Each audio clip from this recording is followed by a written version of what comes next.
Welcome back to Doon officers academy. आज हम sentence improvement करेंगे। अगर आप प्रीवियस ईयर क्वेश्चन सॉल्व कर रहे हैं तो ये वाले सेंटेंस आपने जरूर देखे होंगे वेयर ये इन अ सेंटेंस आपको कुछ अंडरलाइन वर्ड्स दिए गए हैं and then there are 4 options that is given to you, जो आपको किस तरीके से उन जो ऑप्शन दे रखे हैं उनमें से कोई एक चूज करना है so that you can improve the sentence, right. तो ये वाले क्वेश्चंस जो हैं ये जैसे कि हमने इससे पहले जंबल सेंटेंसेस किए उसमें क्या था कि सेंटेंस का क्या मतलब निकल के आ रहा है उस पर डिपेंड करता है। Similarly the sentence improvement is based on either certain grammar rules, कि ग्रामर रूल के अकॉर्डिंग कुछ आपका या तो उसके हिसाब से भी हो सकता है, कई बार आपके सेंटेंस का मतलब क्या निकल रहा है, right. We have covered the grammar portion, ठीक है, जो आपके मेन पार्ट ऑफ स्पीच होते हैं वो ऑलरेडी कवर कर चुके हैं और अभी जो भी हम चीजें कर रहे हैं that is based on the question form और ये क्वेश्चन जो किए जा रहे हैं वो प्रीवियस ईयर के क्वेश्चन है, राइट। तो ये जो भी वीडियो में क्वेश्चंस हैं एक बार क्वेश्चन खुद से अटेम्प्ट जरूर करना, राइट। इससे क्या होगा, आपकी प्रैक्टिस होती है और एक बार अगर आपके सही आंसर नहीं भी आते हैं बाद में जब हम आंसर डिस्कस कर रहे हैं, लेकिन उससे पहले अगर आपका कोई एक आंसर आपने दे दिया है तो आपको पता चलेगा कि वो आंसर क्यों सही नहीं है, right. The more you practice उतने आपके क्या होते हैं, एक्यूरेसी आती है। So let us start of with the question number 1। आपको एक सेंटेंस दिया जाएगा, जो अंडरलाइन पार्ट होगा सेंटेंस में उसके लिए आपको 4 ऑप्शन दिए गए हैं और उसी के बेसिस पे आपको बताना है। कई बार ऐसा भी आपको सेंटेंस दिया जाएगा जो आपका अंडरलाइन पार्ट है ना, the underline part of the sentence जरूरी नहीं है कि उसमें कोई इंप्रूवमेंट की जरूरत है ना। तो ये इस बात का भी ध्यान रखिएगा। तो क्वेश्चन शुरू करते हैं। So the first question is, और ये प्रीवियस ईयर वाले ही हैं, ठीक है, तो ये क्वेश्चन के आंसर जरूर देना। This is a matter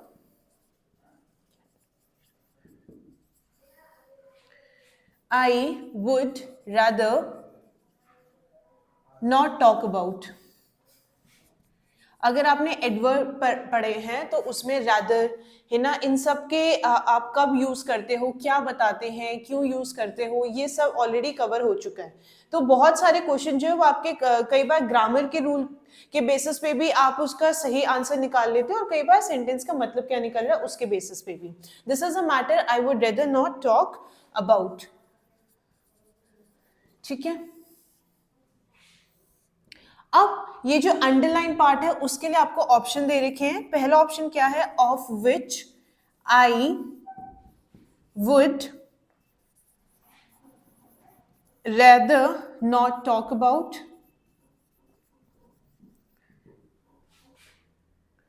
right. Second वाला ऑप्शन है आपको आई rather not talk about,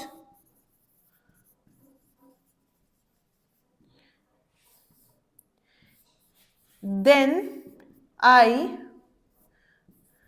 would rather not talk about, या फिर पूरे सेंटेंस में कोई इंप्रूवमेंट की जरूरत नहीं है। लास्ट क्या है आपका, नो इंप्रूवमेंट।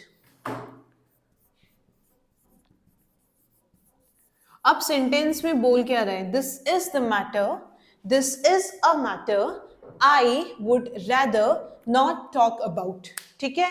रेदर आप कब इस्तेमाल करते हो, रेदर देन का भी हमने यूज पढ़ा था, ठीक है। तो रेदर बेसिकली आपका क्या होता है, इट शोज अ प्रेफरेंस, है ना। ये नहीं, या तो एक ऑल्टरनेटिव आपको बताता है, ठीक है, या फिर प्रेफरेंस बताएगा रेदर, और it will tell you about an alternative, है ना। I will rather do this than this, है ना। अगर मान लो I would rather drink tea than coffee, तो रेदर यहाँ पे क्या बता रहा है, कोई ऑल्टरनेट दिया है या फिर कोई प्रेफरेंस बता रहा है, सो वी यूज रेदर। और रेदर देन का भी इस्तेमाल कब किया जाता है, ये एडवर्ब के रूल में हम ऑलरेडी कवर कर चुके हैं। तो आई would rather not talk about, अब पहला ऑप्शन जो दे रखा है of which I would rather not talk about, अब ठीक है, दिस कैन बी, तो एक हमने, चलो एक option I rather not talk about, ठीक है, आई रेदर नॉट टॉक अबाउट, इस मैटर के बारे में मैं बात नहीं करना चाहूंगा, है ना। चाहूंगा दैट मीन्स व्हाट, आपका फ्यूचर की कोई बात हो रही है या फ्यूचर रेफरेंस में कोई बात की जा रही है, यहाँ पे दिस इज वुड, ठीक है, तो ये भी नहीं हो सकता। देन आई वुड, ठीक है, it is always rather than, ठीक है, THAN, it is always rather than, तो देन आई वुड रादर नहीं होगा, तो ये वाला भी नहीं होगा, नो इंप्रूवमेंट, कुछ तो इंप्रूवमेंट की जरूरत है ही, ठीक है। अब देखो एलिमिनेशन मेथड के यूसेज से 3 ऑप्शन हट गए, 4 ही ऑप्शन दे रखे, 3 हट गए तो एक ही बच गया, तो यही होगा। पर अब ये वाला क्यों होना चाहिए, this is a matter of which, relative pronoun relation बताते हैं, ठीक है। रादर को एक रिलेशन चाहिए था, ऑफ विच, है ना, एक आपको क्या चाहिए था, रिलेशन चाहिए था जो क्या बता रहा है, विच बता रहा है, राइट। रिलेटिव प्रोनाउन किस लिए इस्तेमाल किए जाते हैं, it basically tells you about the relation of something, ठीक है, जो जिस मेन आपकी बात की जा रही है, सेंटेंस का जो मेन क्रक्स है या मेन सब्जेक्ट है, उसके रिलेशन में जब कोई चीज बताई जा रही है, तो रादर के साथ हमें एक वर्ड की और जरूरत थी, विच वॉज विच। तो इसका करेक्ट आंसर क्या होना चाहिए, that should be the first one, this is a matter of which I would rather not talk about. Clear है। नेक्स्ट क्वेश्चन पे आ जाते हैं। जो भी क्वेश्चन कराए जा रहे हैं ना, आंसर बेटा एक बार जरूर करना, ठीक है। और जब आपका आंसर डिस्कस हो जाते हैं, एक बार ये भी चेक करो कि सही आंसर है या गलत आंसर है। अगर आपके पास, if you always carry a notebook and a pen with you, ठीक है, बस वो वीडियो देखो मत, है ना, नोट्स बनाओ या फिर कहीं पे अपने आंसर नोट डाउन करो, तो एक नोट जरूर बनाना, राइट। कोई आप पेपर लेके बैठे हो या फिर कोई नोटबुक है आपके पास, वेल एंड गुड, ठीक है। दूसरा क्वेश्चन आपका क्या है, only when you left I did sleep, ठीक है, sentence improvement, I did sleep, ठीक है। पहला है I slept, second option is did I sleep,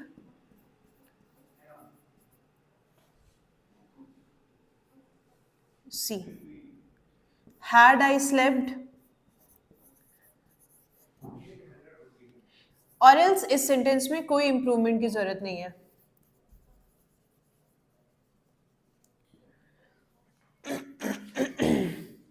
only when you left I did sleep, ठीक है। हमने वो पढ़े थे हैड ओनली बट ऑल्सो, ठीक है। तो ओनली का जो यहाँ पे यूज किया गया है, ओनली कि क्या दिया है, only when you left I did sleep, यही तो बोला जा रहा है। Only when you left I slept, right, ये तो नहीं हो सकता। Only when you left did I sleep, या only when you left had I slept, ठीक है।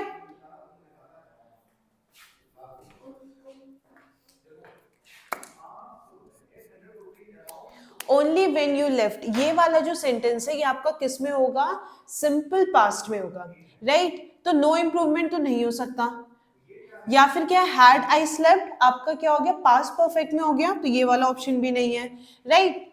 I slept already, did I sleep, so only when you left did I sleep, ठीक है। अब ये जब आप सिर्फ ये वाला स्टेटमेंट अकेले पढ़ रहे हो, वो थोड़ा एब्सर्ड साउंड कर रहा है, लेकिन इस रिलेशन में जब आप पढ़ोगे, only when you left did I sleep, ठीक है, तो it should be the B part. Alright, next question पे आ जाते हैं।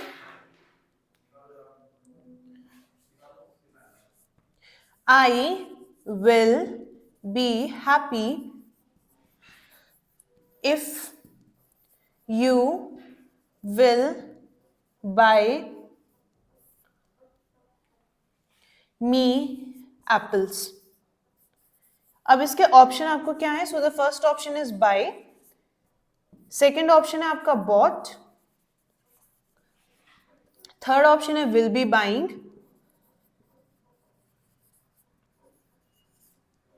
लास्ट है कि सेंटेंस में कोई इंप्रूवमेंट की जरूरत नहीं है।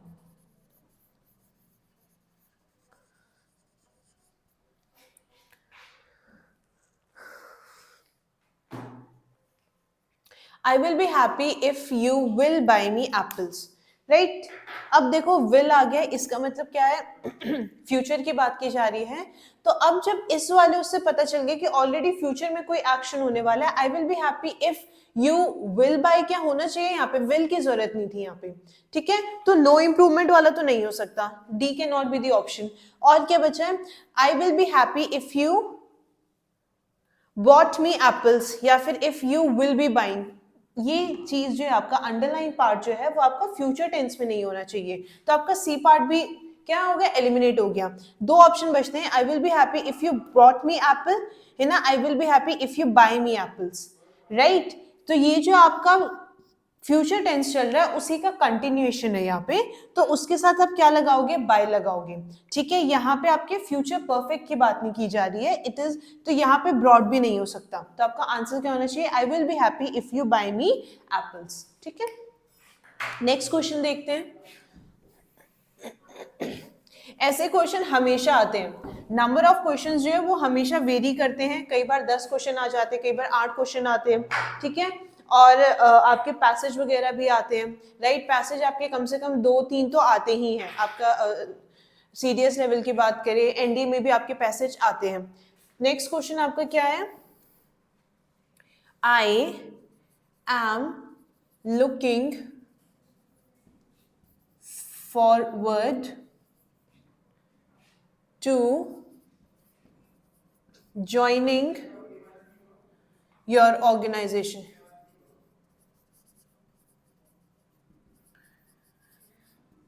अब इसमें क्या ऑप्शन दे रखी है, first is join, second is join इन,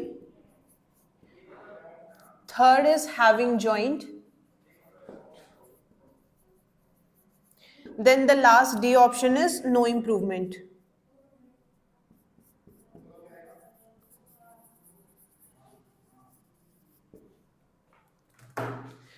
अब जरा सेंटेंस ध्यान से पढ़ो, क्या बोल रहा है sentence, I am looking forward to. अच्छा, ज्वाइनिंग आपका बताना है कि ये वाला पार्ट सही है या इसमें कुछ चेंजेस आएंगे, right. So I will be looking forward to joining your organisation.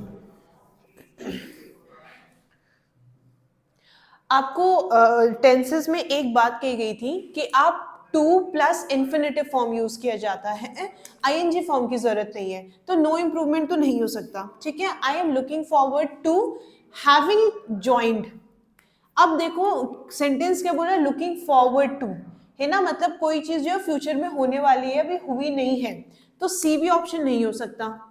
अब दो ऑप्शन बच गए मेरे पास, ए और B. I am looking forward to join in your organisation और to join your organisation, right. अब यहाँ पे जो टू है ना वो यहाँ पे इन्फिनेटिव का काम कर रहा है। ठीक है, तो यहाँ पे टू ज्वाइन आना चाहिए। टेंसेस में जब हम पढ़ रहे थे tenses are word, they are the forms of verb, और उसमें हमने क्या चीज पढ़ी थी कि आपके जो फॉर्म्स ऑफ वर्ब होते हैं अलग अलग टाइप के होते हैं, first form, second form, third form, फिर हमने पढ़ा था टू प्लस इन्फिनेटिव फॉर्म जो आपका होता है, then there is fourth form of verb also जिसमें आईएनजी लग जाते हैं। ठीक है, तो यहाँ पे टू ज्वाइन होना चाहिए, तो आपका करेक्ट ऑप्शन क्या है, this is the A part. ठीक है, नेक्स्ट क्वेश्चन क्या है आपका,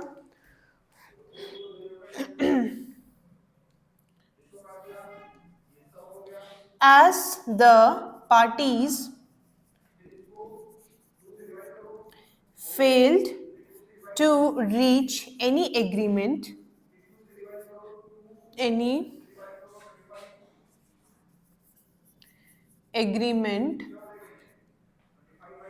the meeting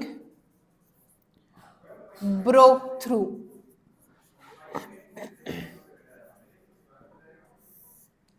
ऑप्शन आपको क्या दे रखे हैं, broke out, second option is broke away,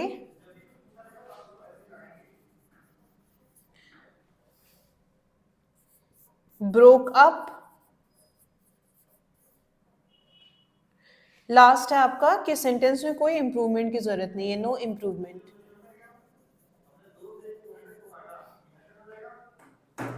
As the parties fail to reach any agreement, the meeting, अच्छा बताओ कि you are having a meeting, ठीक है, और मीटिंग में आप क्या ट्राई कर रहे हो कि जो भी लोग प्रेजेंट है एक सहमति पे आ जाए। ठीक है, there should be a consensus between the people who are there in the meeting, यही आप चाह रहे हो और ये हुआ नहीं, तो क्या होगा, मीटिंग ब्रोक थ्रू, है ना। इन सी ये क्योंकि स्टेटमेंट आपका पास्ट में दे रखा है ब्रोक थ्रू, बेसिकली जो आपका फ्रेज यहाँ पे यूज किया जो फ्रेज है that is break through.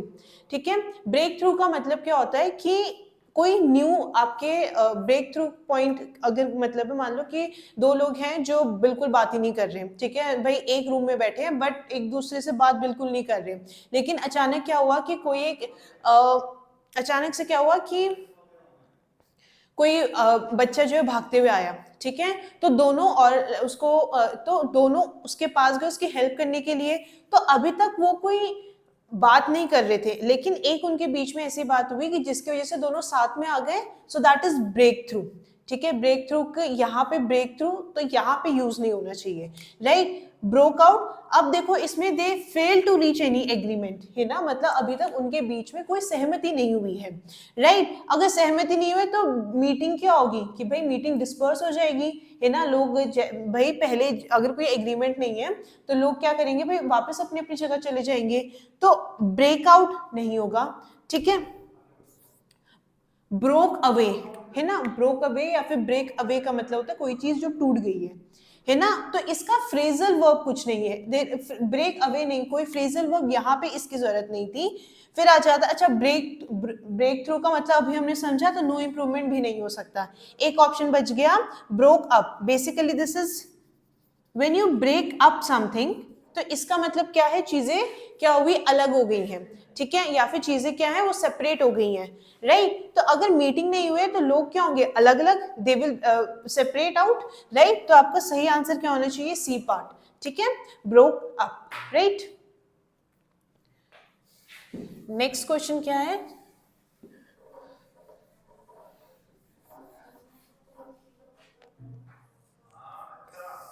so the next question is her learning makes up towards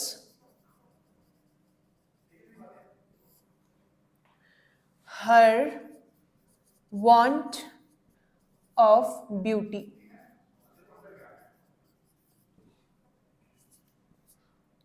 पहला क्या है फॉर, सेकंड ऑप्शन क्या है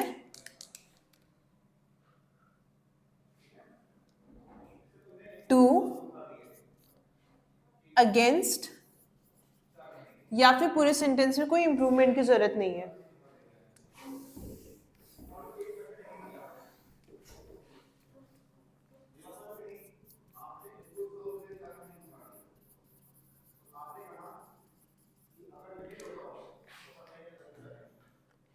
The learning makes up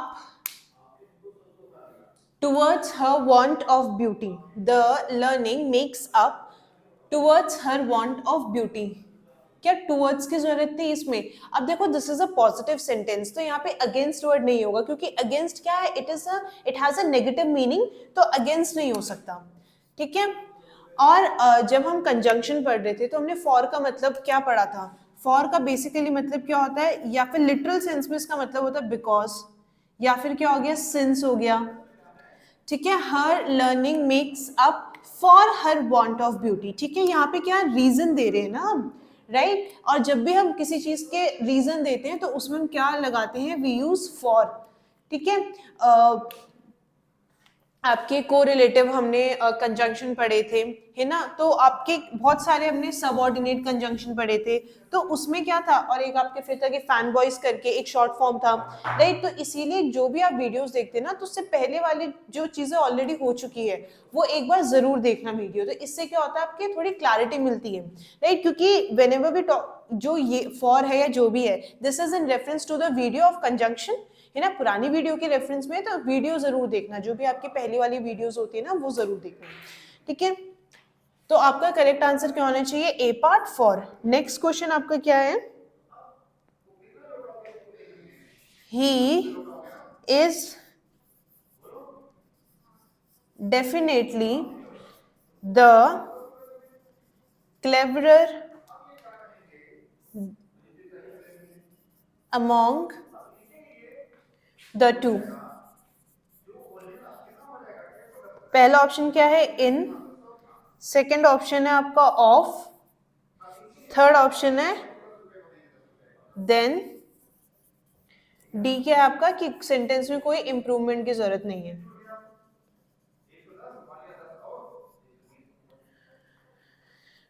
अब सेंटेंस में क्या बोल रहा है, ही is definitely the cleverer among the two, ठीक है।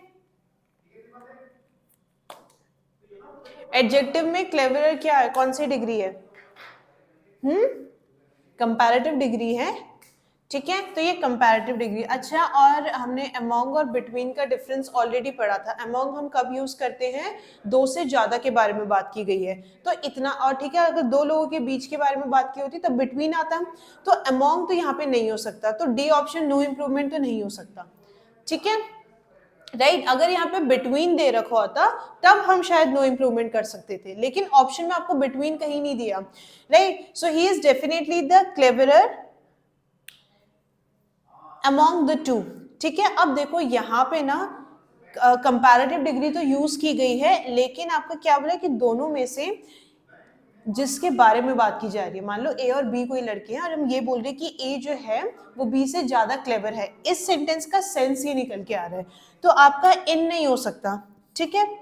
So he is definitely the cleverer of the two, ठीक है, क्योंकि दो लोगों में से बात की जा रही है कि ए है वो ज्यादा क्लेवर है, ठीक है। ए इज जस्ट फॉर एग्जाम्पल, उसका ऐसा नहीं कि नाम ए है, तो ऑफ द टू, ठीक है, यहाँ पे देन नहीं आना चाहिए, राइट। देन अगर ये होता कि अगर यहाँ पे कंपैरिजन डायरेक्ट किया होता, लेकिन यहाँ पे क्या है कि उन दो में से, राइट, ऐसे नहीं कि अलग अलग कंपैरिजन नहीं किया गया है, दो लोगों को एक साथ में पहले वाले का, ठीक है, उन दो में से जिसका एक की बात की जा रही है उसके बारे में ये स्टेटमेंट है, राइट। अगर बिटवीन होता तो यहाँ पे बिटवीन ऑप्शन भी बेटर रहता, लेकिन फिलहाल जो ऑप्शन दिए गए उसके उससे क्या होना चाहिए, it should be the B part, that is of, ठीक है। नेक्स्ट क्वेश्चन क्या है आपका,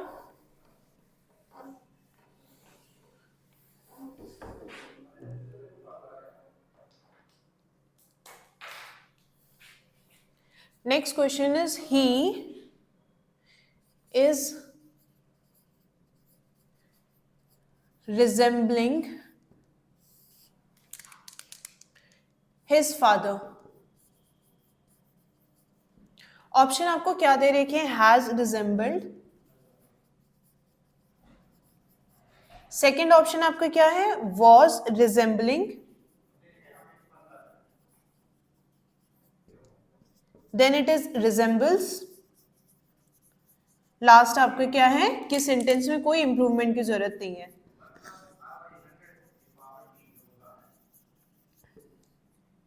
ठीक है। ही dash his father, simple present की बात की जा रही है यहाँ पे, ठीक है। It's a plain fact statement है ना, कि भाई अपने फादर के जैसे दिखता है वो, यही चीज बोलिए कि भाई रिजेंबलेंस है उसकी, देखने में वो कैसा है कि अपने फादर के जैसे है, स्टेटमेंट यही तो बोल रहे हैं। अब देखो पहला है हैज रिजेंबल्ड, ठीक है, वो अपने फादर को रिजेंबल करता था, नहीं, वॉज रिजेंबलिंग, अपने फादर को रिजेंबल कर रहा था, अगेन नहीं, ठीक है, रिजेंबल्स, ठीक है, सिंपल प्रेजेंट में स्टेटमेंट होना चाहिए, he resembles his father, right. Hindi में भी अगर आप बात करते हो ना कि वो अपने फादर की तरह दिखता है, राइट, सिंपल प्रेजेंट में ये बात बोली जाती है, इस टाइप के statement, it's a plain fact है ना, और फैक्ट की जब भी हम बात करते हैं वो हमेशा किस में आता है, सिंपल प्रेजेंट टेंस में, तो यहाँ पे वर्ब का कौन सा फॉर्म होना चाहिए, पहला, तो it should B he resembles his father, ठीक है। अब क्योंकि स्टेटमेंट में इंप्रूवमेंट की जरूरत है तो डी ऑप्शन तो नहीं हो सकता, राइट। तो आज हमने कुछ क्वेश्चंस किए रिलेटेड टू सेंटेंस इंप्रूवमेंट, ये क्वेश्चंस आपके आते हैं, कम ज्यादा बिल्कुल हो सकते हैं लेकिन आते हैं, राइट। तो जरूरी नहीं है कि ये सिर्फ और सिर्फ आपके कुछ कुछ, अब जैसे अमंग वाला एक क्वेश्चन था, अगर आपको ग्रामर का रूल पता है तो आपको ये पता चलेगा कि अमंग तो आप दो लोगों के बीच में यूज नहीं करोगे, राइट। तो जो भी आपके ग्रामर का पोर्शन है या पार्ट ऑफ स्पीच है ना, उसके रूल्स ध्यान से याद कर लेना, राइट। आप एक बार दो बार, आप जितनी बार भी रूल्स पढ़ना शुरू करोगे और आप अप्लाई करना शुरू करते हो तो आपको वो याद करने की जरूरत भी नहीं पड़ती है, ठीक है, क्यों, क्योंकि आपको पता है कि कहाँ पे कौन सी चीज लगनी चाहिए। So these were some of the questions related to sentence improvement. I hope जो भी क्वेश्चन कराए गए हैं उसको आपने खुद से जरूर सॉल्व किया होगा, राइट। बाद में से आंसर तो बाद में डिस्कस होंगे ही, लेकिन बहुत जरूरी है कि आप एक बार खुद क्वेश्चन अटेम्प्ट करें, क्योंकि जब आप एग्जाम हॉल में जाओगे ना, आपने एक बार ऑलरेडी अगर क्वेश्चन ट्राई कर चुका है, राइट, तो हर एक क्वेश्चन को ट्राई करने के लिए आपके अलग अलग टेक्निक लग जाती है ना, जैसे कुछ में क्या था आपके एलिमिनेशन मेथड हो गया, राइट, कुछ उसमें क्या था कि भाई टेंस के बेसिस पे था, कुछ आपका प्रीपोजिशन या कंजंक्शन के बेसिस पे था। So there are always new way to solve a particular problem. जब जितने ज्यादा क्वेश्चन आप प्रैक्टिस करोगे उतने ज्यादा आपके स्कोर करने आप अच्छा कर सकते हो। So this was all for today. और अगर आप दोनों ऑफिसर्स एकेडमी के ऑफलाइन बैचेस से जुड़ना चाहते हो तो स्क्रीन पे जो आपको नंबर दिए गए हैं, you can contact on those number for your enrolment.